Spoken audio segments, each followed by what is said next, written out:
അനന്തരം ദേവകൾ ഭക്തിയോടുകൂടി അമൃതം സേവിച്ച് ദുർവാസാവിന്റെ ശാപത്തിൽ നിന്നും വിമോചിതരായി. കൊണ്ടൽ നേർവർണ്ണനെയും തണ്ടലർമാതിനെയും വണങ്ങി വാനവർ നാഗലോകം പോകി ആനന്ദിച്ചു വാണു.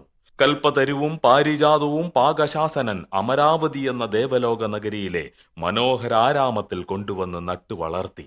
അപ്സര സ്ത്രീകൾ ദേവന്മാരുടെ വല്ലഭമാരായും തീർന്നു. മുരാന്തകൻ മോഹിനി വേഷം ചമഞ്ഞ് ദാനവന്മാരെ മയക്കി അമൃതം വീണ്ടെടുത്ത കഥ പുരാന്തകൻ അറിഞ്ഞു. ആ മോഹിനി വേഷം ഒന്ന് കാണാൻ തനിക്ക് വലിയ ആഗ്രഹമുണ്ടെന്ന് അദ്ദേഹം മാധവനെ ധരിപ്പിച്ചു. വേണ്ട, അങ്ങ് അത് കാണാതിരിക്കുകയാണ് നല്ലതെന്ന് പന്നകശായി പന്നഖഭൂഷണനോട് പറഞ്ഞു. അദ്ദേഹം അത് ശ്രദ്ധിച്ചില്ല.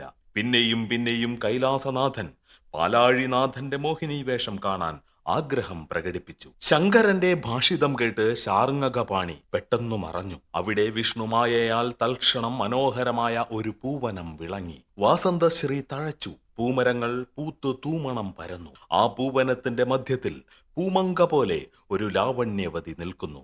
നീണ്ട കരിമുകിൽ പൂഞ്ചായലും തണ്ടാർനയനങ്ങളും ചഞ്ചല കടാക്ഷങ്ങളും വില്ലൊത്ത ചില്ലികളും കാർക്കുനുവല്ലികളും ചെന്തളിർ ചുണ്ടുകളും മുത്തണിക്കൊങ്കുകളും രത്നവിഭൂഷകളും പലതരം പൊന്മണിമാലകളും കാഞ്ചന നൂപുരവും കസവണി പൂമ്പട്ടുകളും എല്ലാം ചേർന്ന് ശോഭിച്ച ആ കാമിനീമണിയെ കണ്ട് കാമാരിയായ പരമശിവൻ കാമപരവശനായിത്തീർന്നു. വാസ്തവത്തിൽ അവൾ ഒരു തന്വങ്കിയല്ലെന്നുള്ള ചിന്ത മറന്ന് അദ്ദേഹം അവളെ കടന്നുപിടിച്ച് പരിരംഭണം ചെയ്തു. മുപ്പുരാരിയുടെ പുണ്യബീജം പതിച്ചു മോഹിനിക്ക് ദിവ്യഗർഭം ഉണ്ടാകുകയും തൽക്ഷണം തന്നെ ഒരു അർഭകൻ അവതീർണനാകുകയും ചെയ്തു.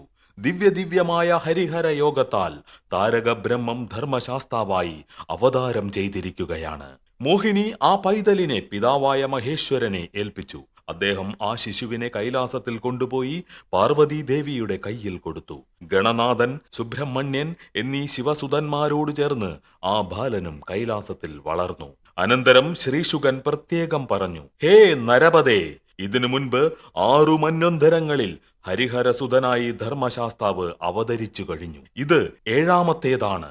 പാലാഴി മഥനം നടന്നത് ദുർവാസാവ് ഇന്ദ്രനെ ശപിച്ചതുമൂലമാണ്. ആ ദുർവാസാവ് തന്നെ ഇന്ദ്രനു വേണ്ടി ധർമ്മിഷ്ഠനും വിഷ്ണുഭക്തനുമായ ഒരു സൂര്യവംശരാജാവിനെ മനഃപൂർവ്വം ദ്രോഹിക്കാനും മുതിർന്നിട്ടുണ്ട്. ആ ഭക്തന്റെ കഥ അടുത്ത അധ്യായത്തിൽ കേൾക്കാം.